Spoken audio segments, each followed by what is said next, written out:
जोहार सबे के। आज हमरानी काचोरी ले घर जाए रास्ता मनगढ़ राहुल दादा जखरानी हमरा विनोद बाबू कर बड़ पुता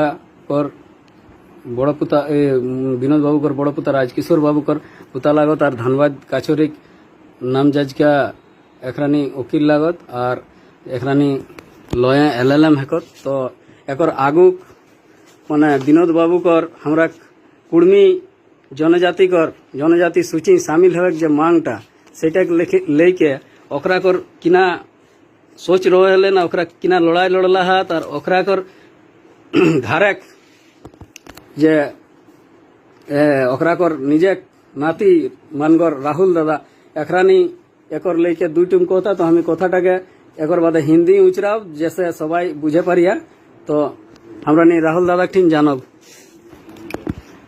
जोहार दादा, जो ये सुबह से एक रूमर उड़ रहा है कि विनोद बाबू कुर्मियों की जनजाति सूची में शामिल होने की लड़ाई कभी नहीं लड़े या ये आंदोलन उन्होंने कभी नहीं किया। इसके बारे में क्या सच्चाई है आप ही की जुबानी हम लोग सुनना चाहते हैं, आप जरा सा बताइएगा। सबसे पहले हम उस महापुरुष को प्रणाम करते हैं, नमन करते हैं और आशीर्वाद चाहते हैं और तमाम झारखंड वासियों को ये बताना चाहते हैं कि विनोद बाबू ने आखिर आदिवासियों के लिए, अपने समाज के लिए क्या क्या किया।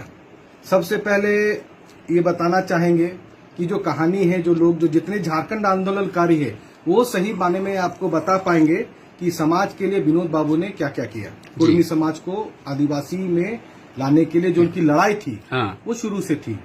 तो सबसे पहले आपको बताना चाहेंगे कि 1975 में रामगढ़ में एक बहुत बड़ा सभा का आयोजन किया गया था।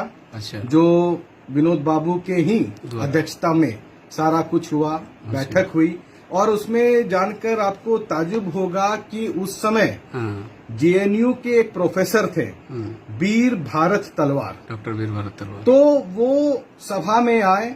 विनोद बाबू का मांग पत्र था कि भाई कुर्मियों को पुनः ST में शामिल किया जाए, क्योंकि उनको किस कारणवश से डिलिस्ट किया गया है भारत सरकार के पास भी जवाब नहीं थी। तो वो प्रोफेसर साहब ने विनोद बाबू का मांग को समर्थन करते हुए कहा कि बिल्कुल जो विनोद बाबू कह रहे हैं, जो उनकी मांग है वो जायज है, कुर्मियों को पुनः उनको ST में लिस्ट किया जाए। एक था 75 का उदाहरण जी। फिर हम आएंगे आपका कुछ वर्ष आगे, पुरुलिया में एक झुंझका गांव है। वो 1987 में विनोद बाबू ने